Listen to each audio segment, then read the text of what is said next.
Tanya, dankie. Ons praat vandag weer oor ronde wurms en die tweede groep wurms wat ek wil bespreek vandag is die sambok of die sweepwurm.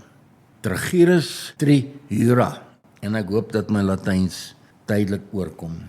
Die sambokwurm is 'n endoparasiet wat in 'n mens se dikdarm bly. Na beraming is meer as 1 miljard mense besmet met die sambokwurm. Die grootste konsentrasie van besmetting kom voor in tropiese gebiede en dit kan dan versprei na koeler dele van die wêreld. En onthou net dat Suid-Afrika het ook groot tropiese dele. Net soos met die darmronde wurms word sambokwurms versprei met eiers wat die mens opneem. Veral as hulle met ongewaste hande eet of aan voedsel werk, rou ongeverwerkte voedsel inneem. En dink nou maar aan die kosse en die slaaie en die goed wat bedien word in ons restaurante en ons kitskos eetplekke waar rou kosse bedien word, waar die higiëne nie altyd toetsbaar is nie. Die mannetjie, 'n sambokwurm se agterlyf is soos 'n veer opgekrul, terwyl die wyfies 'n ongekrulde agterlyf het. Wyfies is gemiddeld groter as 'n mannetjie en word tussen 35 tot 50 cm lank, terwyl mannetjies tussen 30 en 45 cm lank word. Weereens word daar klem gelê op maagsuur en die belangrikheid daarvan in die menslike liggaam. Ek lê weer klem op die vorming van maagsuur met Himalaya soute, met Celtic soute en met appelasyn, veral vir mense wat oor 45 jaar oud is. 'n Wyfiewurm lewe vir so wat 'n jaar en in daardie tydperk produseer die sambokwurm wyfie tussen 2000 en 20.000 eiers per dag. Soos met darmronde wurms word dit in fekale materiaal uitgeskei wanneer 'n persoon ontlas. Hierdie wurm se kenmerk is 'n uitsonderlike, lang en dun voorste deelte van die lyf. Sambokwurm eiers word deur die mond ingeneem en beweeg met kos en speeksel in die darmkanale af. Wanneer dit kontak maak met die mikrobiom van die darmkanale, word larwes gestimuleer om uit te broei. Hierdie larwes broei in die willie van die dun darm uit. Met ander woorde, daai klein armpies wat binne in die dun darm is om voedsel op te neem wat na die bloedstroom toe moet gaan. Hierdie larwes boor in daardie willie in en bly daar om te voed en te groei.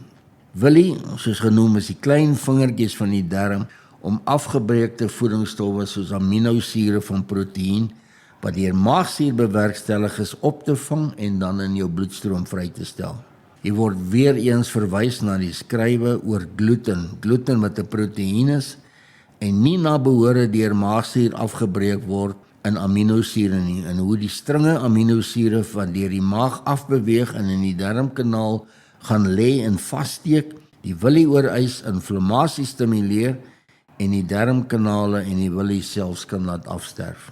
Bykomend tot hierdie probleem is die sambokwurm of die sweepwurm 'n wurmparasiet wat in die willie van die dun darm sy plek vind. Inflammasie van die darmkanale veroorsaak en dan die liggaam van broodnodige voedsel ontneem. Die jong sweep of sambokwurm verlaat die dun darm en migreer na die cecum na 'n kortstondige tydperk. Dis daardie deel van die dikdarm waarin die blinde darm uitstulp. Dit dring daar die mucosa, of met ander woorde die mucuslaag van die darm binne met hulle lang lywe. Hulle bly daar dan totdat hulle volwassenheid bereik het.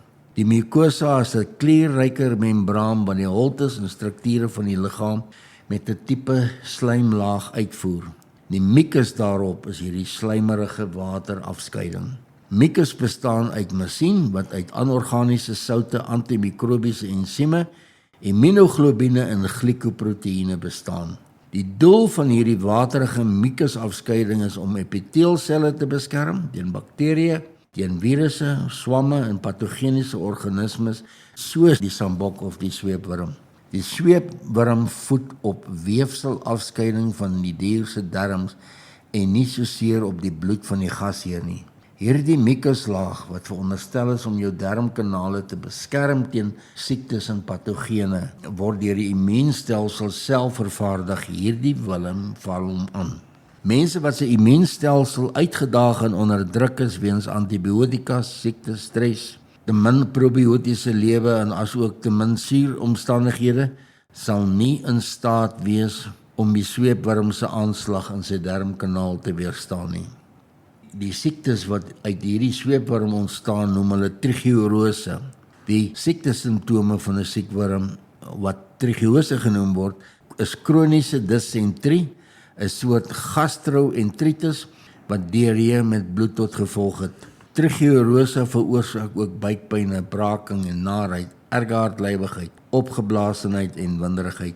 Dit laat ook die gevoel van onvolledige ontlasting mee en 'n persoon ervaar dat sy kolon nie genoegsaam ledig nie. Nog 'n simptoom is netelroos, beter bekend as galbulte, wat op die lyf ontstaan. Sekondêre infeksies van hierdie toestande kan kolitis en rektale prolaps veroorsaak.